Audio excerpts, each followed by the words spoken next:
Hey, Sandy and Nora fans, Nora here. We are on vacation for a couple of weeks, so I've decided to drop an episode from my other podcast called 30 Wood. This is a conversation between me and Colleen Cardinal. I hope you can stick around to listen to it because it's really, really good. Colleen is an amazing activist for 60s Scoop survivors.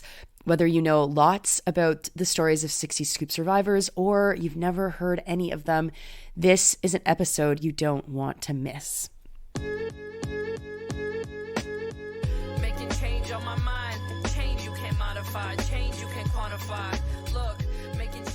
This is 30 Wood, a podcast celebrating the 30th anniversary of Fernwood Publishing. In this series, we talk to Fernwood authors about their work, their activism, and why radical publishing is so critical. In this episode, I talk with Colleen Cardinal. Colleen is an amazing activist. She organizes national events for survivors of the 60s Scoop and is currently working on a project to map every survivor, regardless of where they're located in the world. We talk about activism, how a boring office job actually led to Colleen writing for Fernwood, and what's next for 60s Scoop survivors. Colleen's book, Opikihakan Opime, Raised Somewhere Else, was published by Fernwood in 2018. Colleen Cardinal, welcome. Hi, thank you for having me today. Can you introduce yourself to listeners who either are familiar with some of your work or maybe even most of your work or who don't know your work at all? Wow, that's a big paragraph. Well, you know what? I started off doing this work, never intending to do this work, but getting into it because it had impacted my life and my sister's life and my children's life so much that it kind of drove me to want to find other survivors. And nobody else is really doing this work at the time when we started. There was little pockets of people, but nothing formally organized. So we thought, you know what, let's see what happens and let's have a gathering here in Ottawa and let's draw on the work that we know how to do, which is grassroots work and working within community with allies and folks who are, doing radical work. And it just kind of built upon that.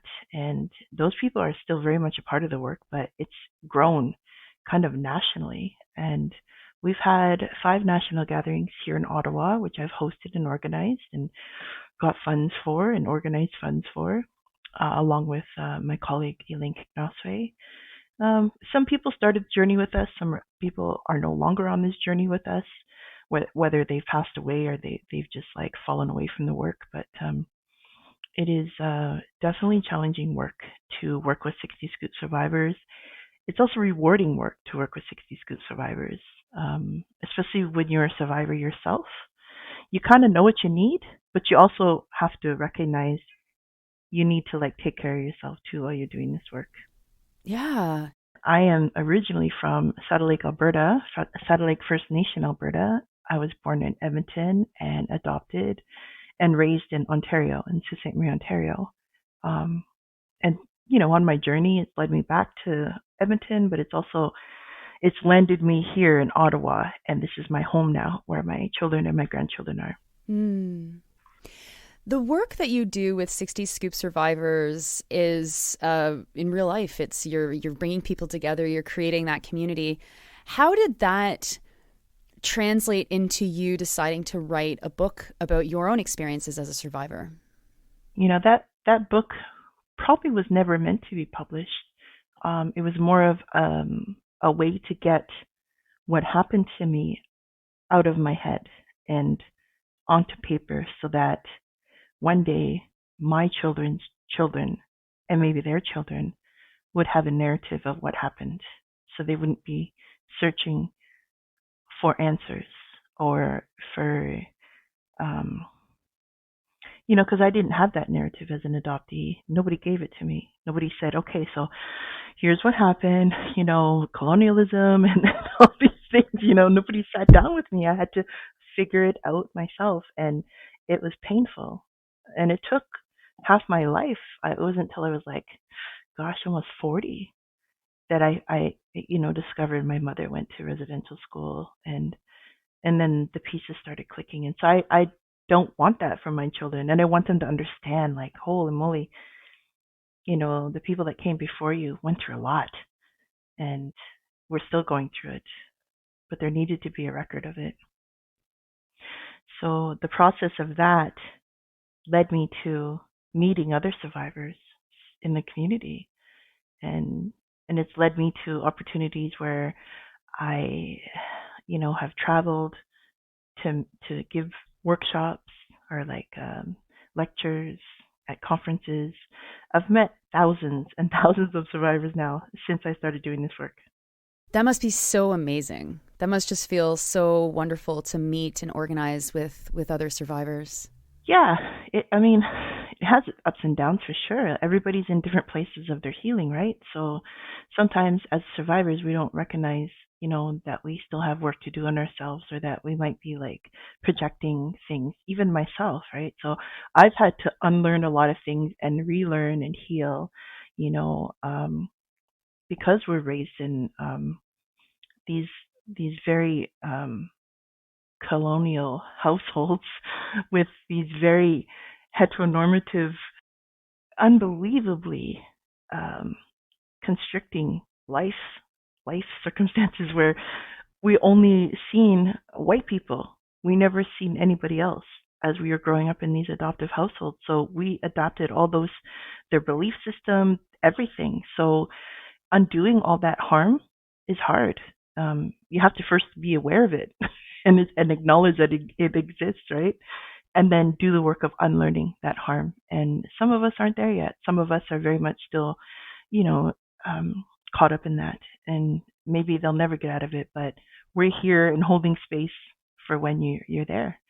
Um, Not that we're saying, you can't come and do work with us. It's just like when you have a mentality of things are only this way because my white family said so, or this is what I know to be normal, um, and then you unlearn that, your whole world opens up a little bit more, and um, you have more room in your heart, I guess, for um, your culture and your identity.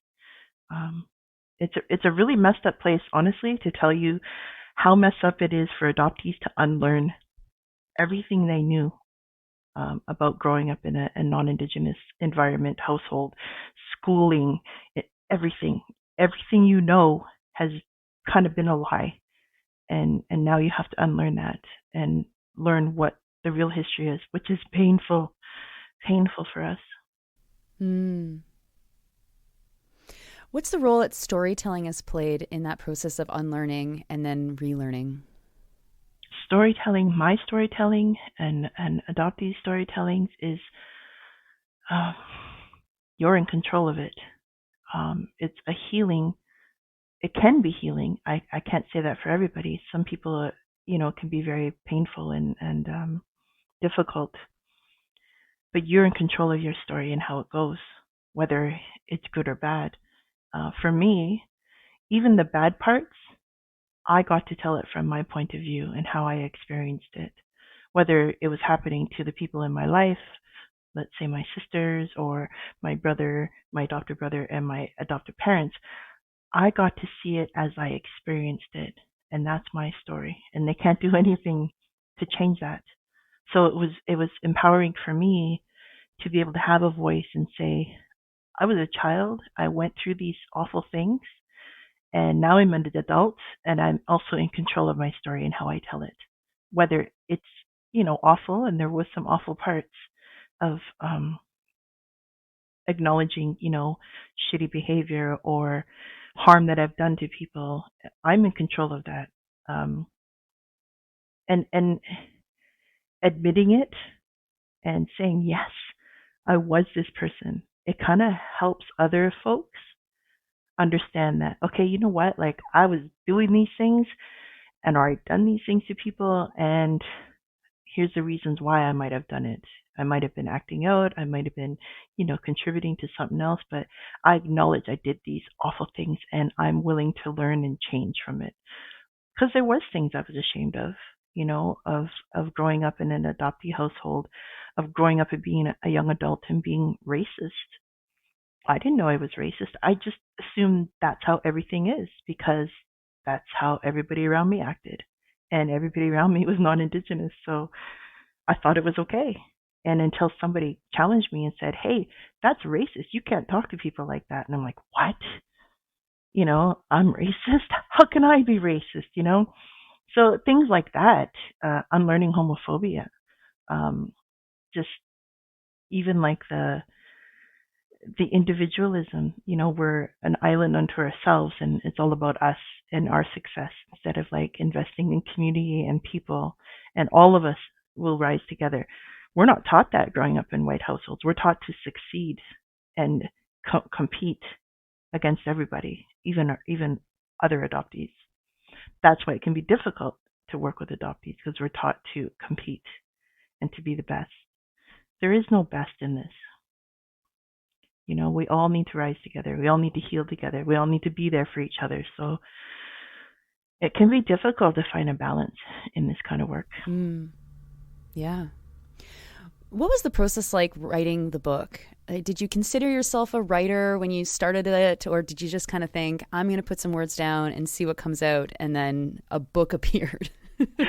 Yeah. So the process of writing was a funny one. I was a mental health crisis counselor for many years before that. I was trained in addiction counseling and crisis counseling. I worked in different scenarios with folks living with severe and persistent mental illness. And then, of course, in a crisis shelter. Me, myself, being somebody who experienced crisis and still hadn't really addressed my stuff. So I took a break from that. I was burnt out and I took an administrative assistant course and got hired at the AFN here in Ottawa. Very easy job, mindless, boring, nothing like exciting, except it wasn't like that. It was actually, most days were pretty boring and I would write at my computer because my only job was to greet people and answer the phone. That was it. I did no work, and I was paid for this. So I started writing every day, everything that I can remember right from the beginning in a linear order. And it came out easily because it was all in my head. And I wrote and wrote and probably wrote for like eight months maybe every day. And finally I had like, gosh, I don't even know, like lots of pages. I printed them all out at work.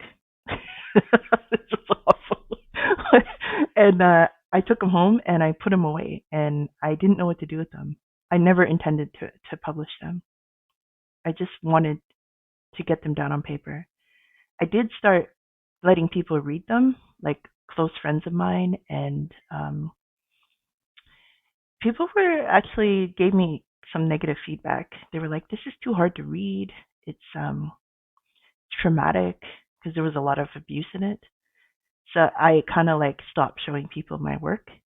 I never considered myself a writer at all. I just had a story in me that I needed to tell. Whether it got published or not was not my concern.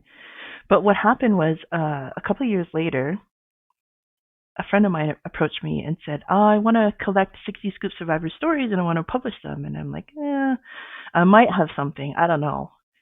And I decided to share it with my good friend Raven Sinclair, who's a published, amazing author herself and a good friend of mine and a fellow adoptee. So she read it and she read it all in one night. She says, "Oh my God, Colleen, this needs to be published as a standalone book on its own. It's rough. It's a rough, but with help, we can help you get it edited so that it reads better, that it has proper grammar and so on." So she sent a copy of it to the publisher, Fernwood, and they read it and they liked it and said it needs to be finished. And it hadn't been finished. I'd only written the bad stuff, all the abuse I had suffered, all the hard stuff I'd been through. During this process of writing over the 2 years, a good friend of mine, Kristen, was kind of helped me with understand like not just my experience as an adoptee, my sister's experiences, but the whole system of how this didn't just happen to like me and 20 other thousand survivors. It collectively happened to all First Nation people in Canada. and Métis and Inuit, and this is how it happens systemically. So she kind of broke it down for me, and I was just like, oh my God, how come I don't know this? How come people don't know this? And it's like something that's really only taught if you're interested in it in college or university, if you take a special course, right? Like in college, it would be like if you're working in the helping field, you get and you may have Indigenous clients. You have to learn a little bit about their history. You may get like a 1 week course on it or something. Same with university. Like if you're working with Indigenous populations, you'll get a little bit of it in some of your courses, like criminology or human rights or something. But unless you actually take an Indigenous course that's devoted to unlearning all this stuff, you won't get this. So typically Canadians don't know this history, unless they've explored it on their own through grassroots work or their own desire to learn, or they've got formal education. So it was wild for me to hear about like white supremacy and how it's built into the making of Canada, and how like, the 60s scoop was a continuation of taking us away from our land so that the government could get at our resources and continue to make money. And it enraged me. Honestly, it enraged me that it was done in a way that the government gave this narrative of benevolence, that they did this in our own best interest. Maybe 20 years ago I might have believed that. Maybe, when I was younger, I might have said, "Oh, but they were just looking out for us because my parents were drunks." But then when you realize that, my parents didn't have any control over their period of their life either, that they were forced to go through residential school and these awful things happened to them. So that narrative is so important, and the context of what's happened was important. So this helped me in writing my book and understanding like why I went through these things with my sister and why collectively we went through these things.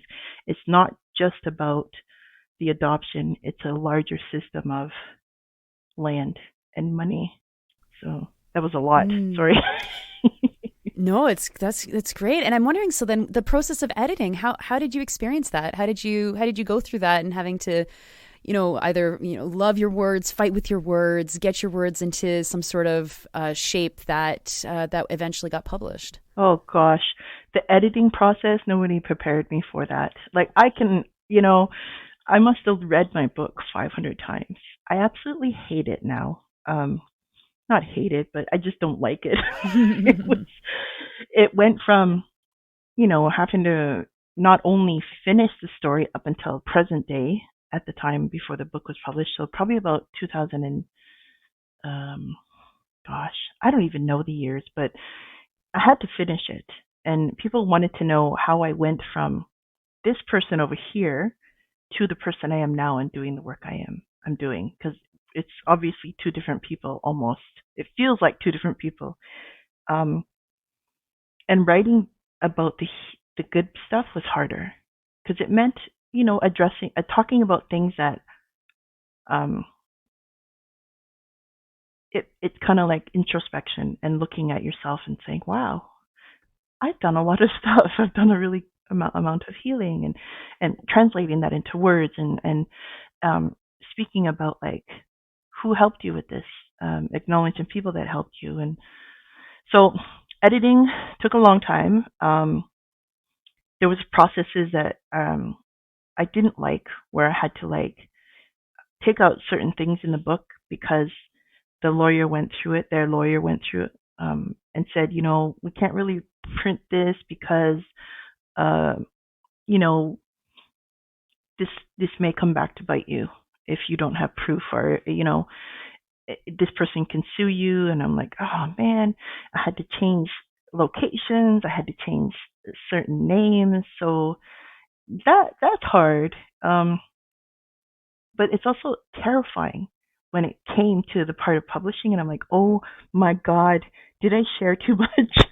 Like I really put myself out there for judgment, and then it was going to be like, it's okay. I didn't do anything wrong. I was just a child. I've been blatantly honest, and I hope that came across to people, that I wasn't just like wanting people to feel sorry for me. I was holding myself accountable for shitty behavior, for things that I didn't have a lot of control over as a child, as a young person, as a youth. I think a lot of 60 Scoop survivors, even residential school survivors, we blame ourselves for what we've been through and how we've acted. And therapy helped me with that understanding. Colleen, childhood sexual abuse and physical abuse is not your fault. The way that um, coped with that trauma may have hurt other people, but at the time, that's all you knew. And you need to forgive yourself and make amends if you can. And I tried to the people that I could, so that was the hardest part about editing, was like having to take out some things that I thought were important. Even if I couldn't prove them, I still wanted people to know about it. The cool thing was, like, when the book was released and people read it, and it took a while for, like, it's still in circulation, like it's still very much relevant. I still give a lot of lectures, especially in universities. um People still ask me who my brother is, or, oh, I didn't know that was your brother, or I didn't know that was your mother. They're really like shocked when they find out, like, the actual names of my adoptive family, and or they figure it out. They're like, you're talking about this place, and I'm like, yeah. Oh, I think I know who you're talking about. So it's wild to hear the feedback. Some people are like, I knew that was happening to you. We knew that. And other people are like, oh my God, I had no idea. And they're just shocked. So that part's cool, I guess. What about the reaction from people who had never heard of your story at all, or who didn't know you? Was it, did you get to do a launch and share the story with complete strangers, and how did people react? Overall, the feedback and the reviews have been great. People have been very encouraging, just blown away by the amount of introspection, how the journey, I guess, from coming from this person who's been through so much physical and sexual abuse as a child, as an adult, and then just one day said, I'm done. I'm not doing this shit no more. Like, I'm not going to let anybody ever hit me again, and taking control of my life. That's been an inspiration for a lot of folks. And even like being so open and honest about the behaviors that I exhibited. Like, one of the things I was the most ashamed of, I think, as a child, was headbanging. And as a child, I would bang my head every night before I went to sleep. I didn't realize that was not a good thing to do. It was just what I did to cope. And I probably did it up until my young adult life. I was deeply ashamed of it. It was like worse than being caught masturbating, right? So when I finally addressed it in therapy and brought it up with my therapist, and like I said, I'm so ashamed of this. I don't know, like, why I did this, and people tease me. My friends would tease me if I went on sleepovers and whatever, but it's the only way I knew how to cope. And she finally gave me insight into it and said, you know what, like, this is all you knew as a child. This is how you coped. And I don't do it anymore. Thankfully, through therapy, I was able to undo that. But being honest about that is so hard, and I want other people to know that, the things that we've done to cope and survive, sometimes we are so deeply ashamed of it, but that's all we knew. And helping normalize that for folks is one of the things I get the most feedback for, is normalizing coping mechanisms and surviving. Now, you'd mentioned that the book came out of a period of time in your life where you were bored at work, and I know that you are not bored at work these days. Mm-mm. Do you think you have another book in you? Yes, I do, actually.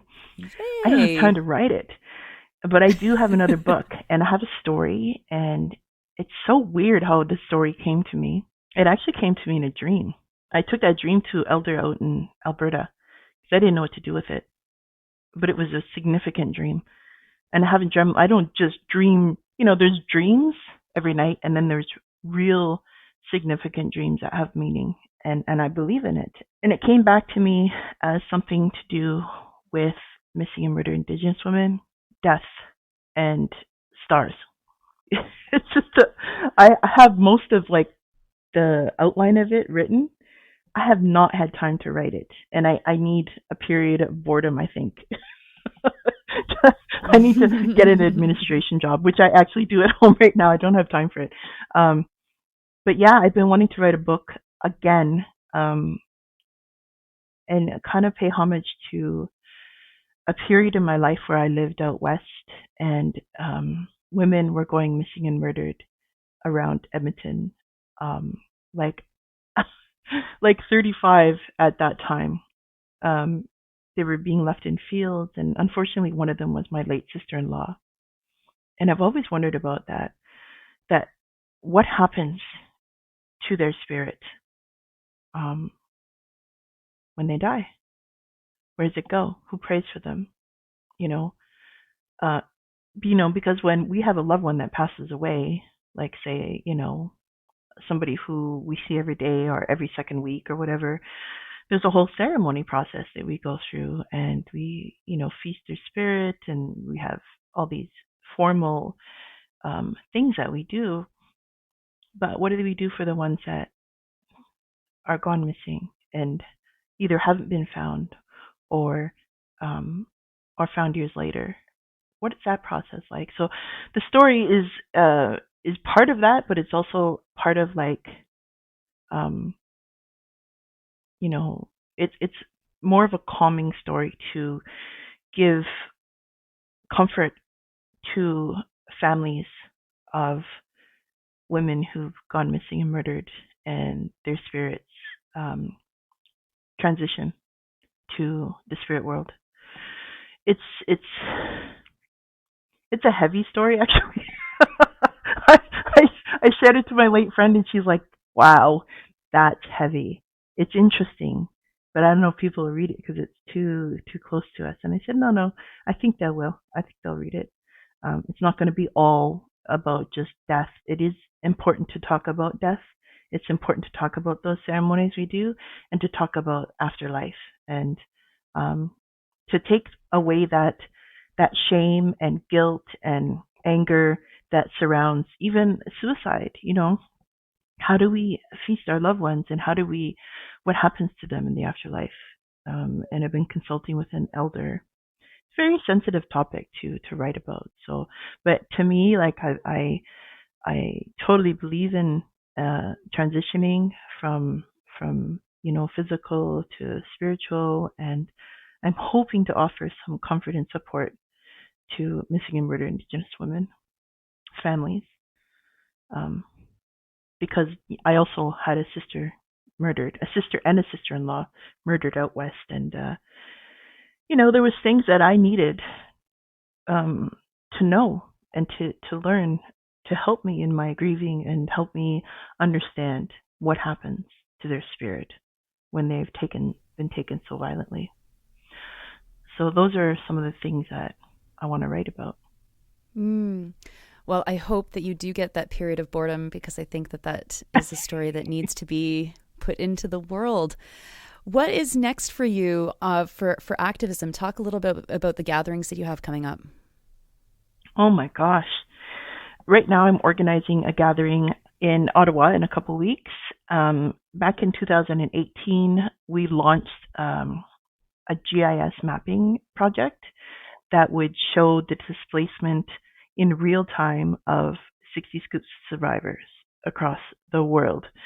So that project took a couple years to get going. It was hard to find funding for it because it wasn't considered a fundable project, because it had to do with GIS maps, but it also was kind of like a social justice story. So people weren't running behind me to say, "Hey, take our money."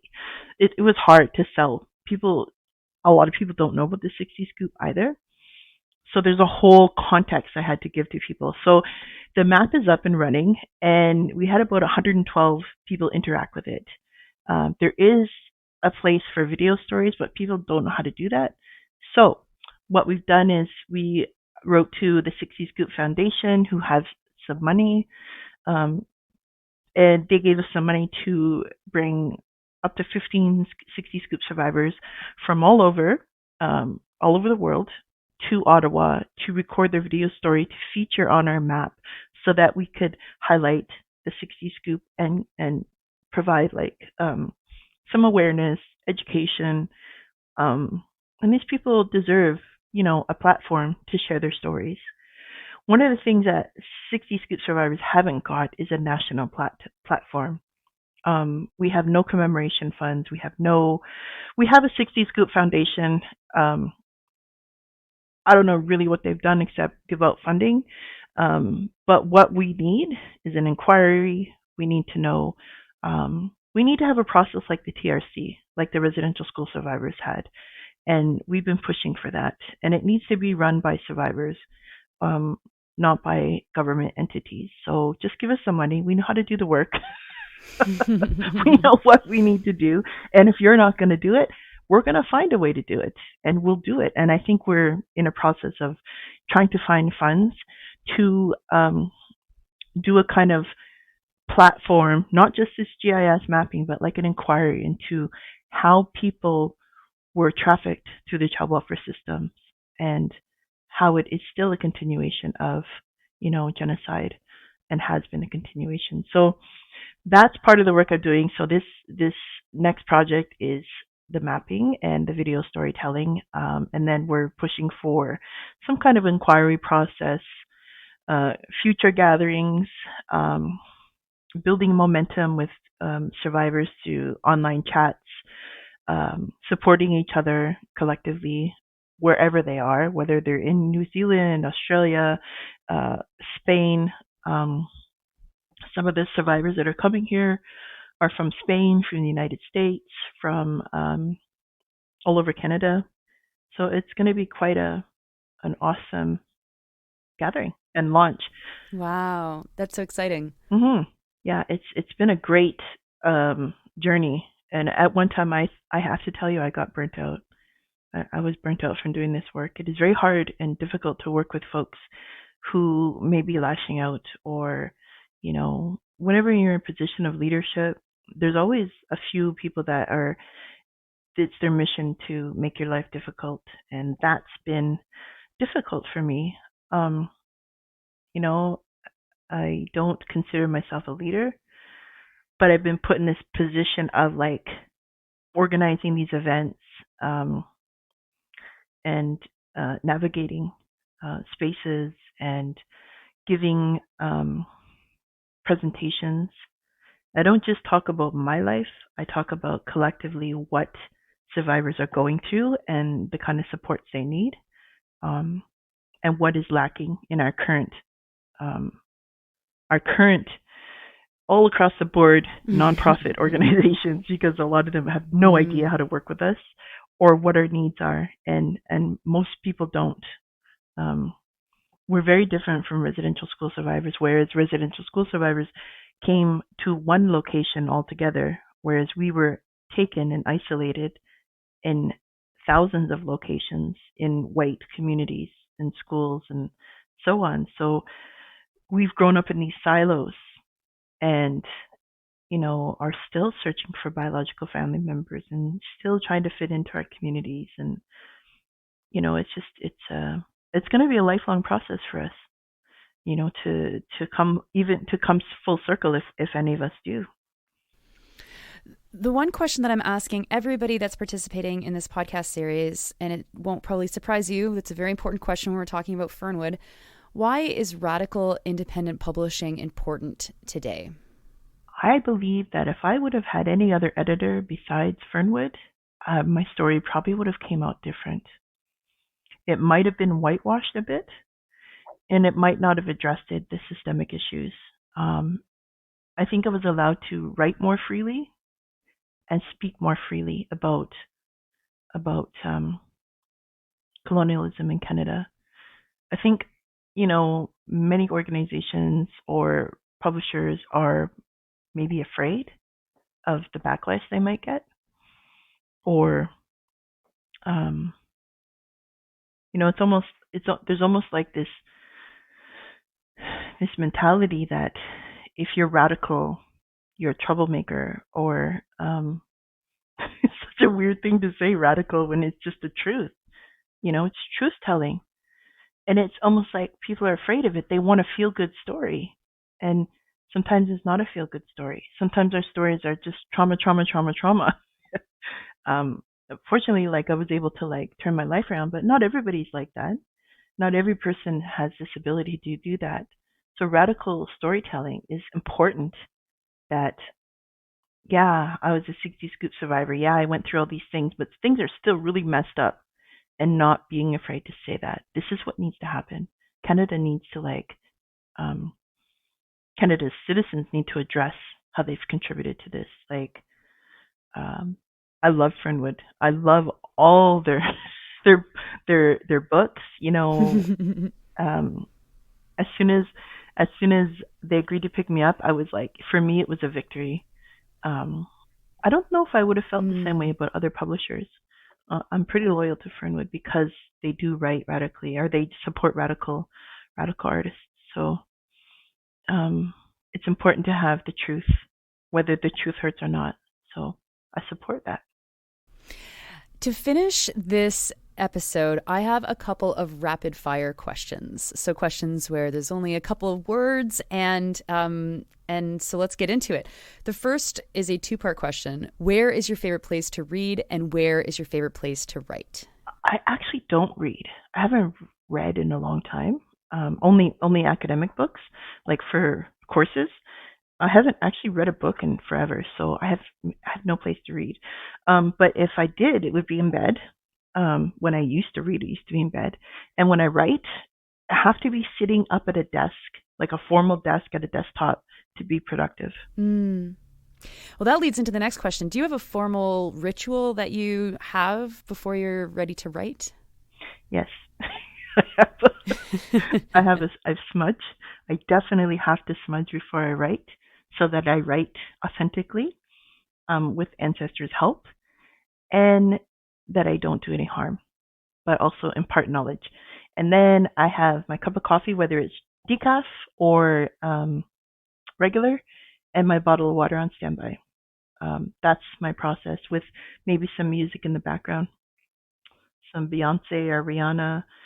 That's my writing process for anything, even working. Like even today, before I got ready to come onto the phone, I got my water and my coffee.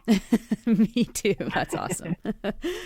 What are you doing these days in between all of the work you're doing? What are you doing these days for fun?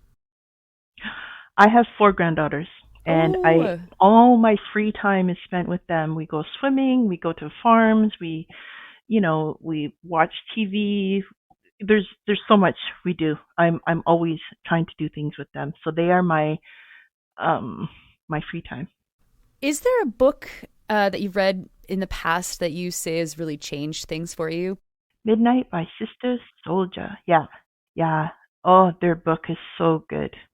It kind of like, it gave me a different. I don't know. I guess it was just it was about they were raised. It's obviously like a black writer, and it just talks about like him and how he loves another woman and how he interacts with the woman. And it just kind of gave me an insight into like how love could be and what healthy love looks like. And it's such an amazing story because his roots are so simple. He starts off very poor, and he builds himself into a beautiful young man who loves his mother and his girlfriend, and you got to read it. It's called Midnight by Sister Soldier. It's a beautiful book. Awesome. The last question is, who is someone you look up to? Raven Sinclair. Dr. Raven Sinclair. Yeah, she has been a wonderful mentor. She is so strong, but also vulnerable. Like she's really, as I've gotten to know her, she's become a good friend. At one point, she used to be like this very, almost like celebrity to me. And, over the years, we've worked together. We've done, we've laughed together and cried together, and we've, done amazing collaborations together. And she's become a very good friend of mine, and a mentor when I'm dealing with rough stuff. Or she knows exactly who I am, and sometimes tells me what I need. And I look to her. I look up to her, and I also look to her for support. Colleen, thank you so much for this conversation. Where can people find a copy of the book if they'd like to get their hands on it? They would have to go to Fernwood Press and order it right directly from the publisher. Some people have gotten it off of Amazon and it's taken forever. I would order directly right from Fernwood Press, and you can just look up author Colleen Cardinal, and it's $20. It's not bad. It's not bad at all. Thank you so much for spending this hour with me. All right. Thank you so much for having me, and take care. Hey, what's your point of view? Hey, what you want to do? You've been listening to my conversation with Colleen Cardinal as part of the 30 Wood podcast series. Episodes come out every 2 weeks, so be sure to check back to hear your favorite Fernwood authors. 30 Wood is hosted and produced by me, Nora Loretto, with lots of help from the team at Fernwood. 30 Wood is a proud part of the Harbinger Media Network. Check out Harbinger's radical left-wing podcasts at www.harbingermedianetwork.com. Don't forget to like, subscribe, and share your favorite episodes. Pisces years old, lo and behold, a fortress of magnitude they can't subdue. Liberation is radical. You're telling me my dreams have to be practical when all these global systems are tyrannical. Point of view more than two.